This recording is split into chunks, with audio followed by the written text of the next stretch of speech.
Being a museum curator is an awful lot like being a detective, a history detective. Sometimes you're working with a lot of clues, sometimes only a few clues to discover answers to different mysteries. Today's episode looks at one clue, one single solitary sentence that led to a mind-blowing discovery that all resonates right here in the Ingersoll Rural Cemetery. This is Stone Secrets.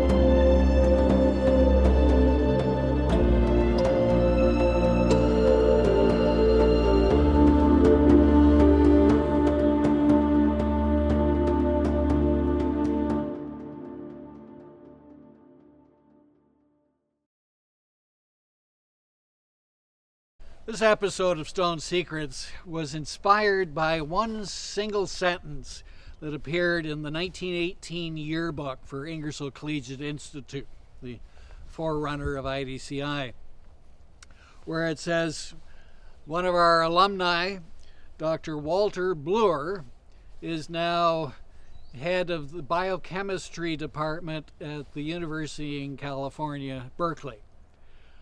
So how did a guy from Ingersoll, from lowly background, end up in California? What was he doing there? How did he get there?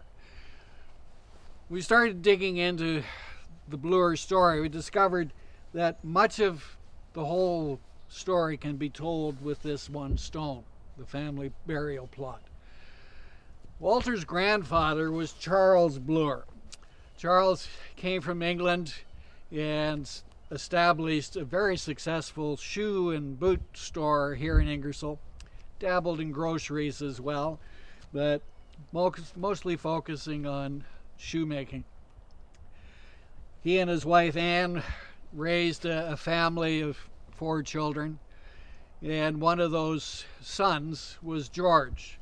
George is buried on the other side here, and he married a woman named Elizabeth Bell. They had a son, Walter, Dr. Walter Bloor. So as we proceed around the stone, we'll find out more of the stories behind this fascinating family.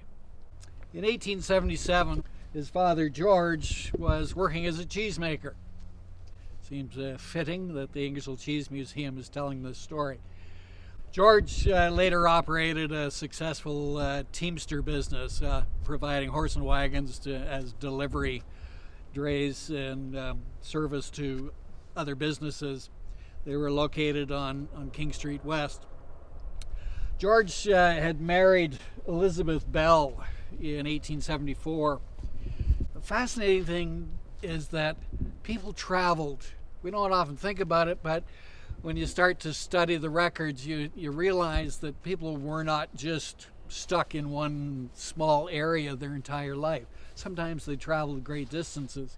In this case, Elizabeth Bell was born in Prince Edward Island, and she came up to Ingersoll. Her brother, John Howat Bell, also born in PEI, had gone to college in Charlottetown and then had pursued higher education at Albert College in Belleville.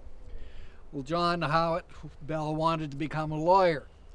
And in these days, the best way to learn to be a lawyer was to study underneath another lawyer.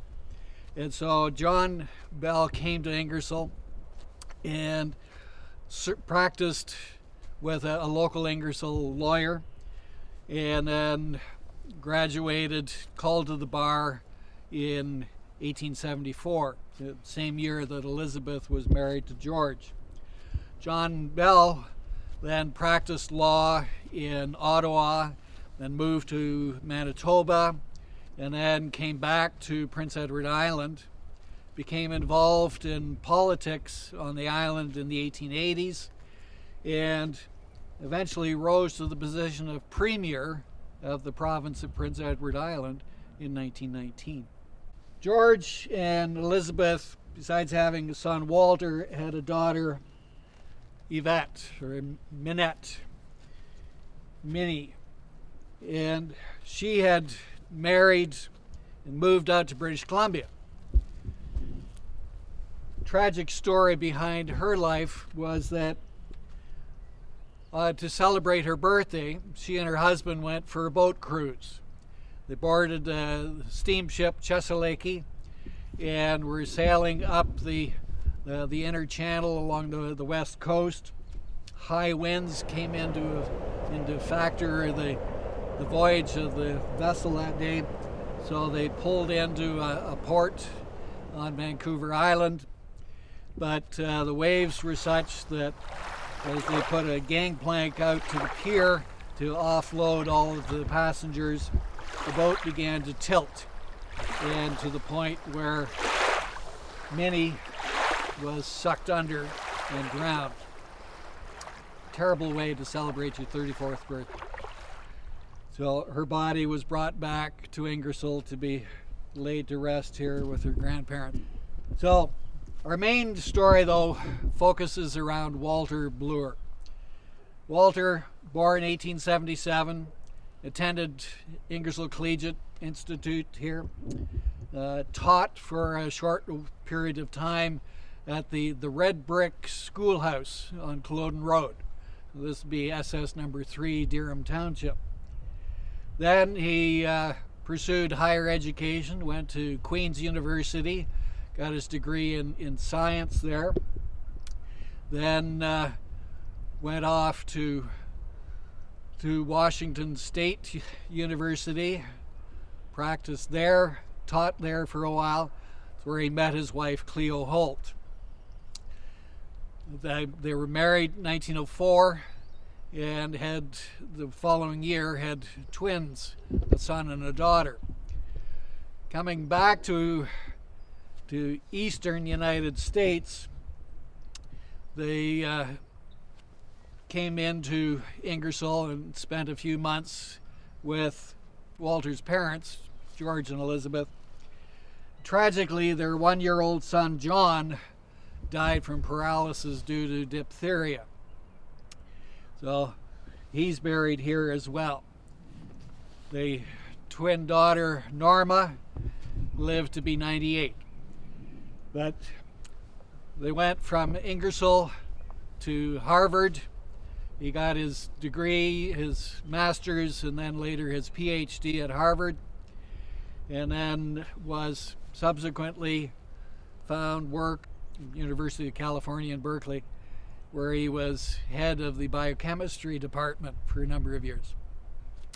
Then he came back to Harvard and did some more work there, and then was appointed as the associate dean of the University of Rochester when it was being established in the 1920s. He was head of the biochemistry department as well as being the associate dean of the university. He stayed there for several decades. And in the 1930s, he became president of the American Biochemistry Association, and then received an honorary degree from Queen's University in 1945. He was internationally recognized for his work in studying lipids and biochemistry. He eventually retired, and he and his wife Cleo moved out to Colorado to be closer to their daughter Norma and her children.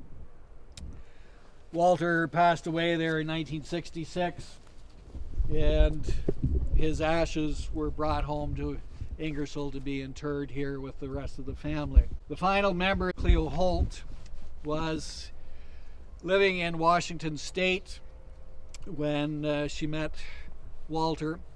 She had a degree in chemistry as well. Her ancestry dates back to the Civil War. Her family members, her grandparents, had property in the Carolinas and remembered when the Union Army came in destroying things during the Civil War. So this is a great example of how, as a history detective, you pursue those clues. In this case, one single sentence that led to this whole discovery of this fascinating story that ties Ingersoll to California, to Washington State, to Harvard University, to Rochester, back to Ingersoll, all through this one family that lie buried here together in the Ingersoll Rural Cemetery. Another one of our many stone secrets.